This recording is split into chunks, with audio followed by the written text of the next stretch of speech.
Have you ever looked in the mirror and thought, when did I become old? Not in a sad or regretful way, but with a quiet curiosity. Like one day you were chasing your kids around the house, planning vacations, juggling work, and the next, the house was quiet. The phone rang less. The face in the mirror looked wiser, sure, but also a little more tired. Aging sneaks up on us like that, and the strange part is, no one really tells you what it's going to feel like. People warn you about wrinkles, aching knees, or the early bird specials, but they rarely talk about what aging actually means. Not the surface stuff, but the truth that settles into your bones and your heart. That's exactly what we're going to talk about today. Because aging isn't just about your body, it's about how the world sees you and how you see yourself.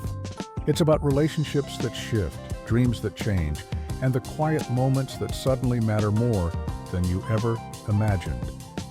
The truth is, there are parts of aging that are beautiful beyond words, and others that feel like no one prepared.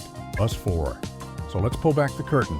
Let's talk about the truth, because the more we understand it, the more power we have to live these years with intention, purpose, and joy. Let's start with something few people say out loud. You can feel invisible. It's not that anyone means to ignore you. It just happens. You go to the grocery store and the cashier talks over you. At a family gathering, the conversations happen around you, not with you. The doctor explains things like, you're not quite there. It's subtle, but it stings. And after a while, that sense of invisibility seeps in. You might start to doubt your worth or wonder if your voice still matters. But here's the truth no one told us. Being older doesn't make you less valuable. It makes your voice more powerful. You've lived, loved, lost, built, rebuilt, and survived. That's not invisibility, that's wisdom. The challenge is to reclaim your voice, even if the world gets quieter around you. I remember my neighbor, Harold. He's 78 now. For years, he stopped going to his local community center because he said he felt like wallpaper. But then, one day, he showed up and volunteered to teach a beginner's wood carving class. Suddenly, he wasn't just seen, he was sought out. His stories, his jokes, his tips, they meant something again. And he said to me, I didn't know how much I needed to feel useful again. We all need that. The next thing no one prepares. Euphor is how your relationships evolve. Friendships you thought were unshakable drift apart. People move. Some pass away. And sometimes, the ones who remain don't understand what you're going through anymore. Loneliness can creep in slowly. Not just because you're alone, but because you start to feel like no one truly gets you anymore. You may sit across from someone at dinner and still feel distant. And let's be honest, when you're older, making new friends feels harder than ever. It's not like when you were a kid on the playground or a young parent chatting with others at school pickups. But here's something you need to hear. It's not too late, not even close. Some of the deepest, most soul-nourishing friendships can happen later in life. Why? Because by now, you know who you are. You don't have time for surface-level nonsense. You crave real connection, the kind that isn't about impressing anyone, but about understanding someone. I met a woman named June last year. She's 73, and she told me she made her best friend last year. They met at a gardening workshop. She laughed and said, "We started talking about tomatoes, and now we talk about everything." And you know what she added? "I thought my heart was too old for new love. Turns out, I just hadn't found the right friend yet." That leads me to another truth that no one really explains until you're in it. You can still grow emotionally, spiritually, even mentally. Aging doesn't mean stopping. It's not the finish line. It's a new season, one where you finally get to ask, what do I want? What brings me peace? Maybe it's learning to paint. Maybe it's reading every single book you never had time for. Maybe it's forgiving someone you've held anger toward for decades. Or finally letting go of something heavy. Growth doesn't always look big.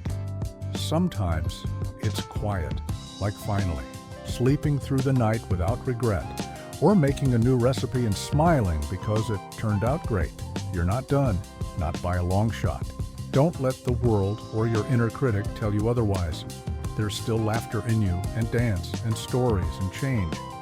Even if your knees hurt, even if your memory slips a little, even if the world feels like it's rushing past you, you are still here, and your life is still yours to shape. We're not here to sugarcoat aging. There are hard days. There are losses that hit deeper than anything from youth. But there is also beauty, a kind of clarity that comes from having lived through storms and sunny days alike. You don't need to prove yourself anymore. You just need to show up for yourself, and when you do, something shifts.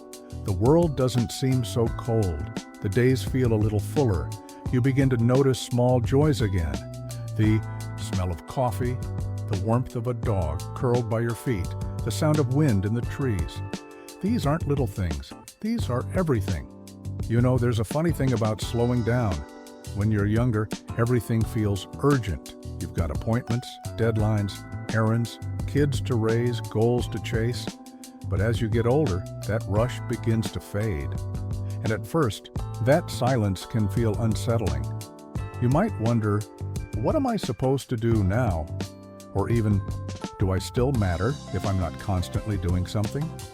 But here's the part no one really talks about. The quiet isn't empty, it's full. It's full of time that belongs to you. Time to think, to breathe, to just be. And in that stillness, something beautiful happens. You start to see the world differently. You hear the birds more clearly. You notice the way sunlight filters through the curtains. You begin to remember things, not just facts, but feelings. You remember who you were before life got so noisy. This is the season for rediscovery, not just of hobbies or routines, but of yourself. It's when you get to ask questions like, what have I always wanted to try, and actually do it? No, one's grading you. There's no pressure to be perfect. If you've ever wanted to write, sing, hike, garden, or even just walk barefoot in the grass, do it. Not for someone else. For you. Now, I know that sometimes when you finally get that time to yourself, the past starts knocking. Regrets, memories, things you wish had gone differently. They come up more often than they used to. And let's be honest, aging doesn't magically erase old pain. In some ways, it brings it closer. But there's another truth. You don't have to carry it all anymore. You've paid your dues. You've done your best. And whatever mistakes or missteps are behind you, they're behind you. They were lessons. And now you're free to live without trying to fix every chapter that came before. I once spoke to a gentleman named Carl. He was in his early 80s, and he told me he used to lie awake at night thinking about his father. How they never made peace before he passed. For years that haunted him. But then one morning he stood in front of the mirror and said, I forgive you, and I forgive myself. He said it out loud, and he said it every day for a month. It didn't change the past, he told me, but it changed me. Forgiveness, even when no one else hears it, is still powerful. Especially in this season of life. It's not weakness, it's freedom. Let's talk about something else no one warns you about. Your identity starts to shift when you're no longer working, when the kids have moved on, when your body changes. It's easy to feel like you've lost part of who you were. You might even ask yourself, if I'm not the breadwinner, the caretaker, the planner, then who am I now? But here's the truth, you are still you. And there's something incredibly liberating about not having to define yourself by a job title or a role anymore. You're not just someone's spouse or parent or neighbor. You're a whole person with a heart full of memories and hands that still want to create and a mind that still wonders about things. And if you feel a little lost some days, that's okay too. This part of life isn't about rushing into a new identity. It's about unfolding into the person you've always been underneath it all. Maybe you were always the quiet observer, or the storyteller, or the one who brings calm into every room. Those things matter. They always have. I remember sitting with a woman named Dorothy at a community lunch. She was 76, soft-spoken, but sharp as a tack. We got to talking, and she told me she'd worked as a secretary for 40 years, raised 4 kids, managed a household, always stayed in the background. And then, after her husband passed, she signed up for an online photography class. Now, she spends her afternoons walking through town with a little digital camera, capturing moments most people miss. She smiled and said, "I think I'm finally being seen, not by others, but by me." That gave me goosebumps. Because isn't that what we all want? To know that we're still discovering ourselves, still uncovering joy, even after so many decades? And speaking of joy, let's talk about one more truth no one tells you enough. You are allowed to be happy, really truly happy, in this season of life. Not just content, not just grateful, but full on, laugh until your cheeks hurt happy. Society makes it seem like aging is all about slowing down, shrinking, stepping aside. But what if it's actually about expanding into a version of yourself that doesn't care so much about what others think? Want to wear bright colors? Do it. Want to learn to salsa dance or speak Italian? Why not? Want to fall in love again? Yes. Even at 70 or 80, that's not crazy, that's living. Happiness isn't just for the young. In fact, the older you get, the more you understand how precious it is. You stop chasing things that don't matter, and you start holding tight to what does. So, if today you woke up feeling like life's best moments are behind you, let me remind you, some of your most meaningful moments might still be ahead. The laughter you'll share with a grandchild, the sunrise you'll see on a quiet morning, the unexpected friendship that will fill your heart when you least expect it. There's something else that tends to shift as we grow older, our circle. The truth is, the people around us change. Sometimes we lose loved ones, sometimes friends drift away, and sometimes we find ourselves sitting at the kitchen table with a cup of coffee and a silence that feels heavier than usual. No one prepares you for how much aging can feel like saying goodbye, not just to people, but to places, habits, and versions of yourself. And yet, there's a quiet power in learning how to hold space for that grief without letting it steal your light. I once met a gentleman named Earl who lost his wife of 50 years. He told me the mornings were the hardest because that's when she used to hum while making oatmeal. After she passed, the silence felt unbearable, but instead of avoiding it, Earl started playing the radio softly every morning. He didn't replace the humming, but the music filled the room with a gentle kind of comfort. And eventually, he found that the pain didn't go away, but it softened. It made room for other things, memories, laughter, even hope. That's something we don't hear enough. It's okay to keep loving what you've lost. It doesn't mean you're stuck, it just means you carry it with you. Like a favorite song that plays quietly in the background of your days. But there's another part of this story that's just as important, the unexpected connections that come later in life. So many people believe that after a certain age, they've met all the people they're ever going to meet.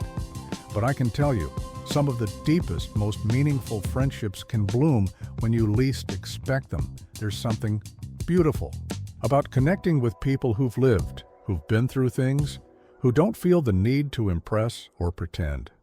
When you're older, the conversations get richer, the laughs come easier, and even a simple walk with someone who truly listens can feel like medicine for the soul. If you feel lonely lately, I want you to know you're not alone in that. So many people your age feel the same, but also know this: it's never too late to reach out. Whether it's joining a book club, volunteering, or simply smiling at someone new at the grocery store, those small moments of connection can grow into something surprisingly meaningful. And speaking of connection, let's talk about something that often gets brushed under the rug: love, romantic love. Yes, even after 60, 70, 80, you'd be amazed how many people believe they're too old to fall in love again. But let me tell you something, love has no age limit. I remember hearing a story about a woman named Judith who remarried at 79. She said her new partner wasn't the grand, passionate love of her youth. He was different, steady, kind, and full of bad jokes. But she said, "This time around, I don't need fireworks. I just want someone who brings me peace." Isn't that what we're all looking for in the end? Someone who understands our silences, laughs at our quirks, and sits beside us without needing to say a word. And even if romantic love isn't what you're seeking, don't underestimate the power of affection. A gentle touch, a shared meal, a warm hug from a friend. Human connection keeps us alive, not just physically but emotionally. Now, let's talk about the body, because as we age, there's no denying that it changes. Things creak, ache, and move slower than we'd like. And sometimes those changes can feel frustrating, even embarrassing. But here's a truth I hope sinks in. Your body is not betraying you, it's carrying you. Every wrinkle, every scar, every gray hair is proof that you've lived. Try shifting the way you speak to your body. Instead of saying, "Ugh, look at these knees," say, "These knees have carried me through decades of dancing, walking, chasing kids, climbing stairs. They deserve kindness. You deserve kindness from yourself, most of all. And no, you don't need to be running marathons or lifting weights unless you truly want to." Movement should feel joyful. It should support your life, not exhaust you. A short walk in the park, stretching in the morning, sun, dancing in your living room to your favorite oldies, that counts. That matters. But here's something else people don't say enough. You don't need to constantly be working on yourself. Growth is beautiful, yes, but rest is sacred too. After decades of surviving, working, supporting others, it's okay to simply be. You don't have to earn rest. You've already earned it.